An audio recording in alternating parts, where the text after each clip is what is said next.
to our brand new podcast, Talk of the Turf, with me, James Broadhouse, known as Jimmy the Mower, Brian Sandals, Scott Bryan, Paul Jackson, and that's the four of us together. So first of all, let's have a quick word with Brian and see what he does and how long he's been doing it. Currently, I'm working for Sussex Cricket. I've been there 18 years. I'm looking after their academy ground, first of all, and then I went on to Preston Nomads, which was another ground under their remit, and now I'm back at the academy ground again now. Also a pitch advisor for football cricket and secretary of Groundsmen Association, and also founder of turfcareblog.com. So yeah, which is sort of this all comes under. So yeah, that's kind of my day to day. Yeah, wow, fantastic.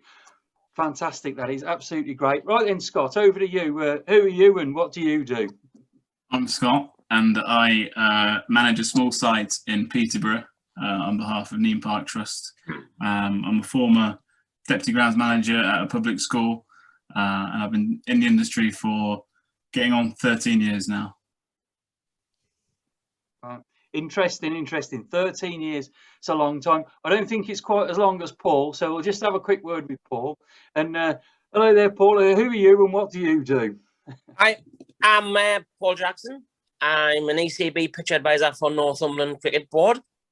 I've been currently at Tynemouth Cricket Club Limited for 25 years. Previous to that, I was a greenkeeper for 6 years. So I've got about 31 years in the industry. My day-to-day role is I manage not just cricket, but winter sports as well, because I run on behalf of my employer a grounds contracting business. Wow, fantastic. Really diverse there and a lot of experience. Really is. Now, what we're going to do every week or every month, depending on how often these podcasts comes out, we're going to have a topic each and every time. And the topic that we've chosen for today is all about seeding.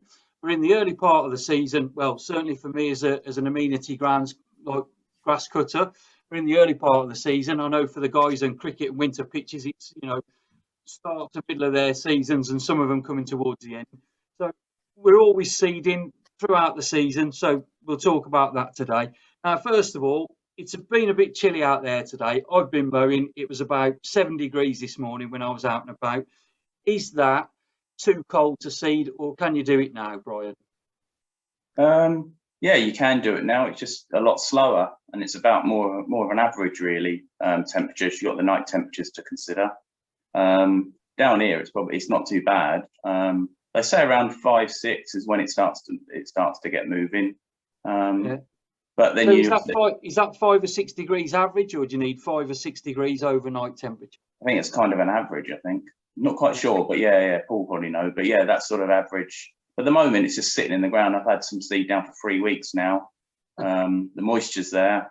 The temperature's not bad. It's just it is moving, but it's really very slow. So it's probably just that bit early. The reason we went for it a few weeks ago is because we're starting cricket next week, so we were hoping for a little warm spell that we could get that seed up before they start training on it, but it hasn't quite worked out. But we're still expecting it to come up. It's just dead slow. Got you. Paul, and what are your experiences? Well, we're right in the northern regions of England. We normally find that we don't get any germination up here until soil temperatures, not air temperatures, reach 8 degrees, which is 45 degrees Fahrenheit, roughly. It's a bit of a lottery if you go early. We normally start seeding our school pitches end of March, beginning of April, because we've got a 2-week window before we swap over from winter sports to summer sports. And what we'll find is we'll get a lot of dieback. We drill it in, so it is going in 3 to 4 millimeters below the surface. But so we're drilling it in, then you're pushing it under the ground and not leaving it on top as expensive bird seed. Then, no. Yeah. Most grass seeds, especially perennial ryegrass, which we use in winter sports pitches, it has to be in at least 3 millimeters. So it's got a little bit of protection from any frosts and birds. And in multiple directions we do it as well, so we'll get plenty of coverage. but it's very sluggish normally. What we've found is it's very sluggish to develop. We found last year that it was probably better to go later, which could be beneficial for some of these sports that's going to be playing on as the cricket season starts. We were seeding in June last year, mid-June, on football pitches, and we actually got a good take because the temperature was a lot warmer, soil temperature was warmer, and there was a little bit more moisture in the soil as well, which is paramount to getting a good strike rate, basically. So it all depends as well on your grass varieties as well. Different varieties germinate quicker than others. Perennial ryegrass germinates in right conditions very quickly, but your Benson fescues, they're a bit slower. In the past, we've also tried RPR, regenerating perennial ryegrass, and it has been very good. It is very good once it's established, but it's very slow to establish as well. So things to consider is obviously soil temperature, air temperature, and, you know, establishment rate and germination time. Got you. That's interesting you said there about drilling it in. Scott, do you drill in your seed when you have to reseed or overseed or not? Yeah, I often use a disc seeder. Obviously, you know, difference obviously the dimple seeder as well. But for me, I just find if I use the disc seeder, then you know it's 10 mil in the ground where it should be. You know, it's protected by. Can you just explain the difference between a dimple seeder and a disc seeder for those people who might not be aware of what they are? Is it a disc seeder will cut, you know, a groove in the ground and then drop the seed behind, and then the roller behind will then, you know, close the gaps up.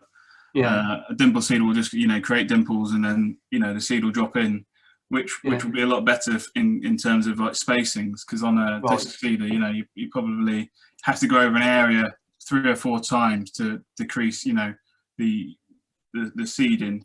Obviously, I think it's about 35 mil, the disc seeding spaces, which is quite vast. So you want to try and close that up the best you can to achieve, you know, your square dose per square meter. But I think for me at the moment, I've had some seed down in goal mouths.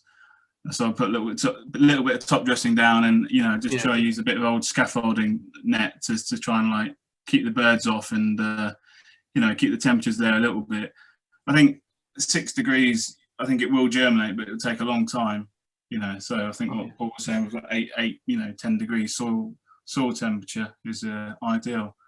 And I suppose the other thing to consider as well is, you know, your soil type. You know, if you've got a clay soil, you know, that will take a lot longer to warm up than, you know, if you're on a more sand sort of based root zone, for example. Got you. That's very interesting, actually, because I've actually bought a cheap soil thermometer this week just for sort of testing this stuff out. I only cover sort of amenity ground, really, council football pitches, and the extent of our reseeding is basically some goal mouth repair. So when we're repairing these goal mouths out, we'll take them out, and because we've got a landscaping arm to our business as well, we'll normally over order on turf. We can seed, and then we'll lay turf across the top of that seed, and that's the way we can get around it and sort of get a bit more coverage quickly. Obviously, with you lot dealing with private sports grounds, you don't have the inconvenience of people being on there when they're not supposed to be on there. So, Brian, it says on like should be sown, and you push it into the ground. How far down do you seed then? Really, I've just said I'll put a roll of turf over the top of mine. You know, give me about 10 mil. Would you say that's about right, or? They say 10 to 15, don't they, max? That's what they say for ryegrass. I think the smaller the seed, nearer the surface. But for cricket and like football pitches, that's roughly the sort of depth. It seems to be that they recommend, the seed companies would recommend that kind of depth. Yeah, got you. And how do you seed then on your cricket field? Paul there saying, you know, they push it down. And do you sow as well? Do you use a disc seeder or on a cricket? On cricket. I use a dimple seeder. I use a black star seeder. On winter sports pitches, I use a star seeder as well, because I find the spacings is a lot closer together, because you're creating little plant pots as compared to a continuous slot. So you're getting more seed going in. You're getting a denser seeding pattern, especially when you do it in multiple directions. I can understand why people use a disc seeder. mainly because obviously once the soil gets to a certain moisture content or lack of moisture content, it's very hard for it to get a dimple seeder to get any purchase. And that's when the disc seeder becomes a very valuable tool, because it obviously, with the weight of the tractor and extra weight on board, it can penetrate a lot deeper. Now, bearing in mind, the last time I used a disc seeder, was an old charter house. Seeding technology and seeders have moved on a lot since then. And the new charter house seeder and the new Rado are streets ahead. And the gap's closing. Basically, it's horses for courses. I would probably say a dimple seeder on a cricket square is ideal. Probably better with cricket renovations. And for winter sports pitches, disc seeder if you've got to go late and you've got the lack of moisture in your profile. Got you. That's good then. And then we're talking seed then. So, you know, I've got a sack of seed lying around in the shed from last year. It might have been the year before. Am I okay to just go and use that and chuck that on, or do we need to be buying sort of fresh seed every year? Go on, Paul, you can go with this one first. And I tend to get my seed in fresh. Every seed you buy should have a green ticket on, which will give you obviously the batch date, when it was bagged. I've never seen a seed say it's actually got a use by date. I think if you keep it stored well, I think it should germinate, but you've got to remember that that's going to tally off. You know, the seed is going to die off, and you're not going to get as much as a strike rate, because you're going to lose some of the seed through being sitting there idle doing nothing. You know. Like I say, it depends on seeds. I mean, different seeds cost well. There's a big variation in the cost of seed. Perennial ryegrass is fairly cheap, whereas you get your Benson fescues or golf greens, you're looking nearly 3 times the price. So my advice would be, if you're going to seed, is to try and use all your seed up. Probably keep a little bit back, just in case if you've got to do any treatments where you might have had a little bit of dieback, or you might have had an animal digging or whatever.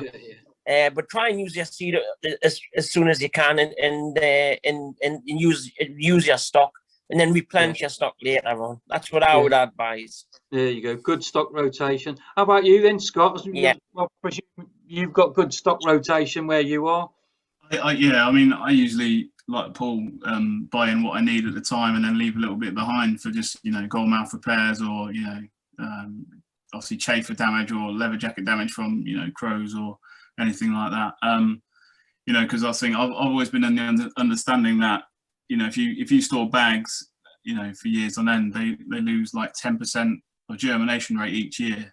Right. So, you know, 5 years, you soon, you know, lose half of that bag. You know, it's So yeah, that's just, for me, that's, you know, when you sort of relying on a smaller budget, you know, I want to get the seed there at the time and make it count, I suppose, for germination rate. So. Got you. Another thing I was going to ask as well about seeding and stuff. I know on cricket pitches, especially, you're rolling out of the square and different places. Does that affect the seeding, Brian? When you're doing that, do you have to seed at different times, or you're just able to go as normal?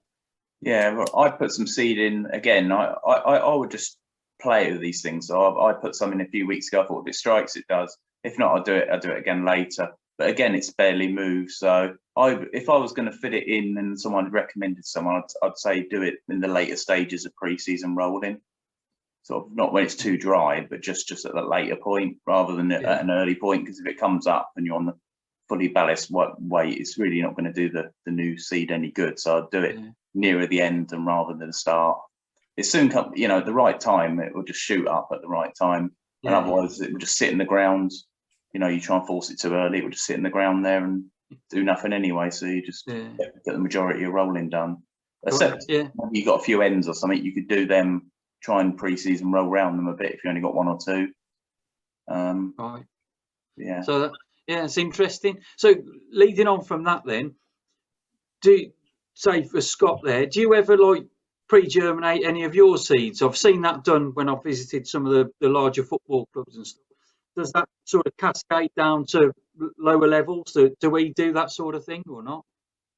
Yeah, I think, I mean, I don't know, I can't answer for everyone, but yeah, you know, I've done it before where, you know, like say for now, for example, when, you know, sports, you know, given the green light to go ahead, you know, you got, you know, 3 or 4 weeks to try and prepare, or, you know, if you haven't had the time on the ground, you know, get a bit of seed like pre-germinated, and then, you know, it gives you, you know, a bit of a better chance, put a bit of top dressing on, or, you know, the germination sheet again. And yeah, I mean, we're always sort of chasing our tails a little bit, but anything we can do to sort of help ourselves out, I think there's no, you know, it's all trial and error, you know. So I think, you know, you've got to give it a go. Yeah, I understand. And I'll ask you then, Paul, if you ever pre-germinate seeds, how do you do that then exactly? Well, my method I learned off Steve Braddock. Now, some of you youngsters might not know who Steve Braddock is, but Steve Braddock was obviously instrumental with Arsenal Football Club. He was head groundsman there, and I think is he at the training ground now? Is he still working? I'm not sure.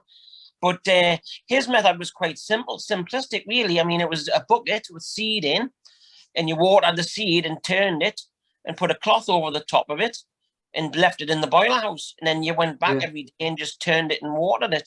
And it eventually, after I think it was a week, it started to chip, which is obviously it's putting its little shoot out, and then it's ready to go. So I learned that way. I mean, Steve Braddock was obviously the role model for me when I was, you know, when I first came here 25 years ago. And I've learned a lot, obviously, from his methods, and then obviously Paul Burgess and a few others, you know. So it's always good, I think, is just to pick up your tips on the way, you know. You know, but that was the way I learned anyway. It was obviously the bucket in the boiler house, a little bit of water on, and your wife's favourite tea towel that she probably got from somebody went on holiday to Cornwall or something like that. You know, you just use that, you know. Yeah. And then when you've done that then and you've got to put it out on there, do you ever use germination sheets? Very rarely do I use germination sheets, mainly because of the weight of cricket I have here. I mean, the most cricket I can have here is normally in May, and I can have somewhere in the region of 35 to 40 fixtures in May quite easily, you know. So there's not really the time to do that. And I'm not a fan of leaving like a part germination sheet over a wicket end when there's a game in play. So it's I have used them. I've had varying success with them, mainly because I probably haven't been able to allow them to stay down long enough, you know. I have used them for renovation, and on my second square, which obviously adjoins a winter sports pitch, and we need to get that straight through. And after 14 days, we had a full square coverage. And it was a 90% take of seeds. So yes, I think germination sheets have that purpose. But for me, it's not feasible for me in obviously my working environment. Yeah, that's the same for me. Amenity grassland will never use a germination sheet. I'm presuming Brian does. I don't know though. We'll ask him. We do use them if we get a period where we haven't got much cricket. But like Paul, the volume of cricket. It's tough to get them down to be long enough. We do have we're going to have a renovation week at my ground because we have such a high volume so they'd be really useful then. End of season don't tend to use them because I always think there's usually enough moisture around and enough warmth. And unless I can cover the whole thing, I tend to not do it because I don't want it coming up in bits and bobs. I'd rather it come up evenly. So there's sort of. I can see the use of them and stuff, and I have used them before, but they can be a bit hit and miss as well because, as you say, you just need to keep them down for long enough and keep them watered enough, and generally you've got a game every day or every other day, so it can be a challenge. Yeah, got you. I got you, and then that brings me on. Really, so we've germinated the seed. We haven't really talked about what sort of seed, really. I mean, on amenity grassland, you know, we're using tough sort of ryegrass seed. Amenity grass seed with rye is what we put down just to cover up any bare patches. It's going to be heavy usage stuff all the time. I'm sure you guys use a lot sort of finer turf. How about you, Scott? What sort of seed are you using? Well, I think being sort of a multi-sport site with football and cricket, I tend to just obviously be with, you know, your perennial ryegrasses. You know, use a dwarf ryegrass on the square, you know, a bit of more of a finer leaf. And then just, like a general sort of, you know, hard wearing perennial ryegrass on the outfield really. So that's, you know, I've not really ever used any fescues or bents, to be honest. It's just all been ryegrasses for me. Right, got you. And then you, Brian, what do you use on your sites? Yeah, well, again, on the squares, it's always perennial ryegrass, sort of wall cultivars. But most mixes are decent. If you know, they're pretty similar. Most of them really. I've used lots of different types, different bags, different companies, and I've always found them pretty equal. It's all about the actual work getting the seed into the holes, and then not getting too much of wash off and getting that good aftercare there. But yeah, and on the outfields, the new outfields that I'm on now are a bit of a mix. We do have football, so ideally we go rye, but the football's only junior and girls, so we don't really get that high level of wear. But if I had some bare goal mouse to be doing now, I think I'll go all rye in them. Yeah. So is that what you use? And how about you then, Paul? Because obviously you deal with a lot of, you know, different sites, football, cricket, etc. Different mixes for different places, is there? I mean, obviously the cricket, as Brian said, and Scott, we use the fine leaf dwarf perennial ryegrass. On my winter sports pitches, I've tried various mixes over the past years. I did have a lot of good results with regenerating perennial ryegrass, RPR. Yeah. But it was slow to establish, very slow to establish. Once it's established, though, and you've got enough in your soil profile, in your sward, it's very good. It's very hard wearing, and it repairs itself. It puts spore-ons out underneath the surface, and it's constantly healing. So we have used that. The last 2 years, we've gone back to perennial ryegrass on my winter sports pitches, mainly because we need rapid establishment, and that's what perennial ryegrass is very good at. Yeah, it establishes itself very quickly, as long as you've got a feeding program, because that's one of the downsides of perennial ryegrass. You've got to feed it regular, or else it will not perform as well as it should. But we've also tried in some stadia areas, we've tried smooth stalk meadowgrass, which is very good in shaded areas. Right. The only problem I had is the client that we put it in for. I think they were expecting it to germinate like perennial ryegrass, and unfortunately it didn't. Maybe the mix we got from the seed supplier didn't have enough of smooth stalk in, but it was a case of they wanted to play until beginning of June. They had a shaded area and they wanted it seeding, so we had to go straight in and seed it for them. And I think it was mainly because of the establishment time wasn't there. The ryegrass was there. You could see it had come through as part of the mix, but the smooth stalk meadowgrass was not a success at all. So it's horses for courses, really. I mean, obviously different sports. I mean, your bowling greens and your golf greens, you're going into bents and fescues, you know. But the reason why we don't use them in cricket is, as Brian will probably agree, and Scott, is obviously they produce too much leaf, and it's the thatch, the organic matter, which is the dreaded curse of the cricket groundsman.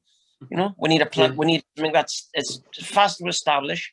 We need something that is obviously hard wearing, and that's probably the reason why in years gone by they've discontinued these mixes with your fescues and bents in and just gone to solely to perennial ryegrass. Yeah, that's it. Wow, a lot of information there. A lot of information about different seed types and different ways of seeding, etc.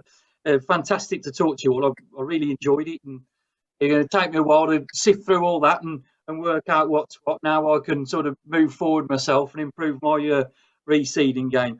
So, Brian, you got any final thoughts? After all, it is only March. You know, it's still cold and can be cold for quite a while. Yeah, I think the key is just to be patient. And, you know, we've had a couple of really dry springs, warm springs before this year. So all the cricketers are getting a bit pretty keen, and the season seems to be coming earlier. But, you know, this year it's not that warm. So, you know, you have to, as much as what we want to do is groundsmen, get it growing and get it all looking as we want it and stuff. At the end of the day, we can only do a certain amount. It's up to the evaporation and the plant to be moving, for transpiration to drawing out the moisture out the ground. So we just have to be patient, really, and try not to get too stressed, you know, about it, really. That's probably a note to myself, really.